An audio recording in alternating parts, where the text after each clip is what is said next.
연일 말입니다. 제2금융권에 대한 위험의 소리가 계속 나오고 있습니다. 하루도 안 빠지는 것 같아요. 그만큼 부채가 많아서 자칫 잘못하면 파산할 수도 있다는 뜻입니다. 이번에는요, 새마을 금고를 콕 집어서 이거 위험하지 않을까? 이렇게 시장에서는 진단하고 있습니다. 왜냐 하면 말입니다. 이거 보세요. 한 달 새에 관리형 토지신탁 사업비 대출 증가액이 2,921억 원이나 됩니다. 늘어났습니다. 여러분 알다시피 1금융권도 대출이 줄어들고요. 또 증권사들이나 보험사들 웬만하면 대출을 다 줄여가거든요. 단위농협도 줄여가고 수협도 줄여가고 다 줄여갑니다. 근데 유일하게 지금 보시는 것처럼 새마을금고만 부동산 관련 대출이 늘어났습니다. 그것도 말입니다. 이게 작년 12월 대비 올 1월에 늘어났다는 거예요. 모든 금융권에서 대출을 막아서 대출이 확 줄어들었는데 유일하게 새마을금고만 늘었다는 겁니다. 그런데 그 금액이 결코 적지 않습니다. 2019년만 하더라도 관리형 토지신탁 사업비 대출 1,694억 원밖에 되지 않았던 겁니다. 2020년에 2조까지 늘었습니다. 2조 9천억까지 늘더니 2021년에 는 거 보세요. 9조까지 늘었습니다. 그러다가 작년에는 15조까지 늘었습니다. 15조 5,079억 원까지요. 올 1월에는 15조 8천억까지 늘었고요. 엄청나게 늘은 거죠. 다른 금융권에서 대출을 안 해주니까 부동산의 어떤 업체들 내지는 건설업체들이 새마을금고로 달려갔다 이렇게 해석할 수 있는 부분입니다. 문제는 관리형 토지신탁 사업비만 늘어난 게 아니라는 사실이죠. 관리형 토지신탁 사업비 대출 빼고도 말입니다. 지금 부동산에서는 대출이 굉장히 많이 늘어나고 있거든요. 진짜 심각하다 이렇게 얘기할 만큼 말입니다. 여러분 이거 한번 보세요. 새마을금고가 건설 부동산업에 대출한 내용이에요. 여러분 보시는 것처럼 2019년에 27조 2천억 원이었던 것이 1년, 2년, 3년이 지나서 2022년에는요. 56조 3천억 원이 됩니다. 무려 말입니다.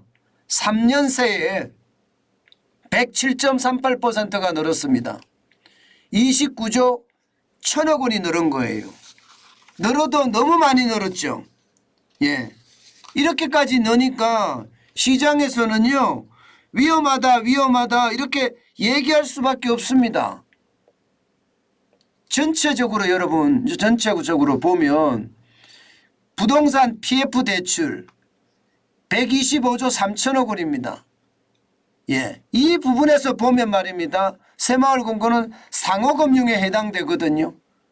보시는 것처럼 4조 8천억 원이 다예요. 그런데 이게 부동산 PF 대출 외에 쉽게 말하면 다른 대출이 굉장히 많다는 뜻이잖아요.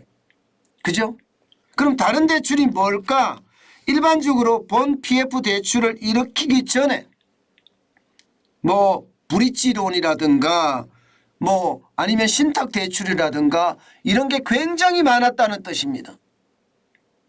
일반적으로 봤을 때 56조 3천억 원은요.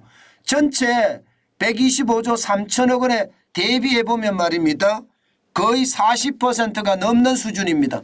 이것도 많은데 거기에 부동산 PF 대출에 들어가지 않은 금액이 엄청나게 늘어났다는 것. 이것은 여러분 위험의 신호다 이렇게 얘기하고 있습니다. 위험의 신호다. 그것도 큰 위험의 신호가 되지 않겠느냐 이런 얘기까지 나오는 거고요. 물론 앞서 제가 말씀드렸던 관리형 토지신탁 사업비 대출은 거기에 또 포함이 안 돼 있습니다. 만약에 그 비용까지 이 금액까지 포함을 하면 새마을금고 괜찮을까요? 진짜? 진짜 괜찮지 않다. 56조 3천억 원에다가 15조 8천억 원을 더 더해 보세요. 그러면 70조가 넘는 돈이에요. 이게 굉장히 큰 위협이 될 수도 있다 이렇게 이야기합니다. 실제로 여러분 관리형 토지신탁 사업비 대출에서 연체가 나타나기 시작을 했거든요. 얼마가 연체가 나타났느냐. 여러분 보시다시피 2021년에는 60억 정도의 연체가 나타났습니다. 그런데 2022년에는 602억이 나타나고요. 2023년 1월 그러니까 작년 12월에 602억이었는데 올 1월에는 연체 금액이 1111억까지 늘었다는 사실이에요. 연체가 이렇게 늘어나면 괜찮을까 이렇게 생각할 수밖에 없잖아요. 그만큼 말입니다. 심각하다는 수준을 말해주고 있고요. 여기에다가 말입니다. 전체 새마을금고 건설부동산업 대출 추이에 여기 연체도 1월 달에 4조 3천억 원에서요 5조 2천억 원으로 불어났습니다. 5조 2천억 원 연체 금액이 괜찮을까요? 괜찮지 않죠. 절대로 괜찮지 않습니다. 이렇게 됐을 때 분양이라도 잘 되면 이게 연체되는 이유가 분양 때문이잖아요. 부동산이면 토지를 매입할 때 일단 관리형 사업자 대출이라는 걸 받았을 거 아니에요. 그리고 건물을 올릴 때 PF 대출을 받을 거 아니에요.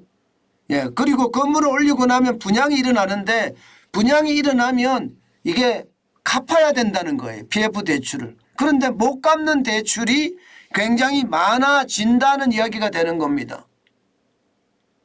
실제로도 여러분 시장의 분위기 굉장히 싸늘하거든요.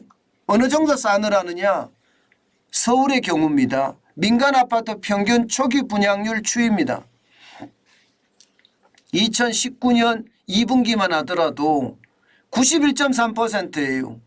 이게 초기 분양률이라는 게 분양 개시부터 시작해서 3개월에서 6개월 사이를 초기 분양이라고 하는데 2022년 3분기는 20.8%입니다.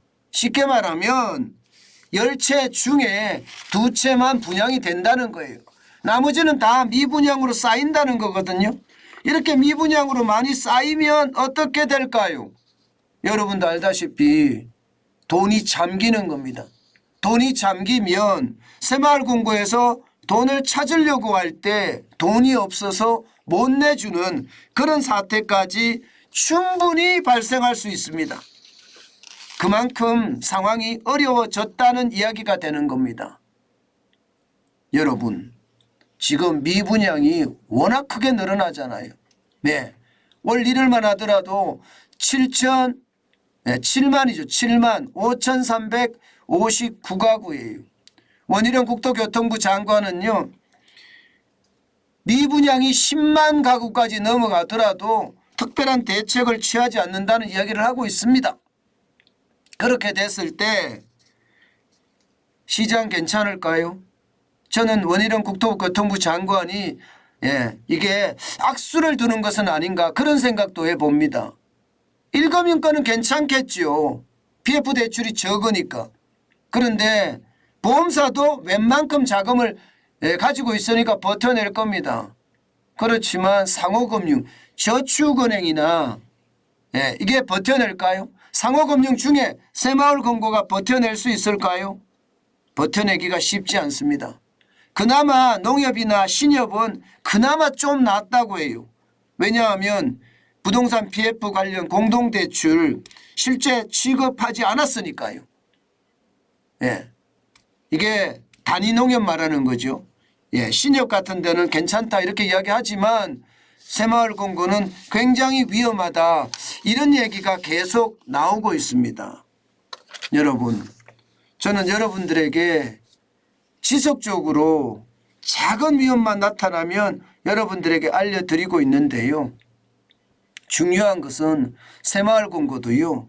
유동성이 얼마가 되는지 반드시 알아보셔야 됩니다. 유동성이 100%가 당연히 넘어야 되고요. 예, 유동성 비율이 100%가 넘지 않으면 새마을금고에 돈 맡겨놓는 거 이자가 많이 준다고 하더라도 요즘 같을 때는 굉장히 위험합니다. 5천만 원 이상 예금자 보호 한도가 지금 현재는 5천만 원이니까 한 4천 한 700만 원 이자도 받아야 되잖아요. 그 정도로 넣는 게 좋고요. 특히 말입니다. 뭐 BIS 비율이라든가 이게 8%가 훨씬 넘어야 되는 곳 예, 그리고 부실채권이 3% 미만인 곳 이런 곳 반드시 찾아보셔야 됩니다. 그냥 마냥 괜찮겠지 하다가는요. 굉장히 큰 위협이 올 수도 있습니다. 물론 지금 뭐 미국에서 실리콘밸리 은행이 파산을 하니까 예금자 전액 한도 없이 보상하겠다. 정부가 보정하겠다. 이렇게 이야기하기는 했지만 그래도 미연에 방지하는 것 저는 필요하다 그 생각해 봅니다. 이금융권의 위기는 부동산이 미분양이 나면서 계속 커질 거라는 게 시장의 예측이에요. 그만큼 돈이 묶이기 때문에 움직이지 못한다는 이야기가 됩니다. 미분양이 10만 건까지 간다면요. 적어도 2009년 12월에 12만 3천 건이었거든요. 그때까지 간다면 돈은 굉장히 많이 잠길 거고요. 지방 건설사들이나 또 나아가서는 10만 가구가 넘는다면 중견 건설사들도 저는 폐업할 수밖에 없는 상황이 될 거라고 생각합니다. 그렇게 됐을 때 새마을금고로 뛰는 불똥 쉽게 잡지 못할 거라는 거 지금 시장을 보면 보입니다. 때문에 여러분 우리가 예금에 대해서는 미리 선제적 조치를 취하는 것 반드시 저는 필요해 보입니다.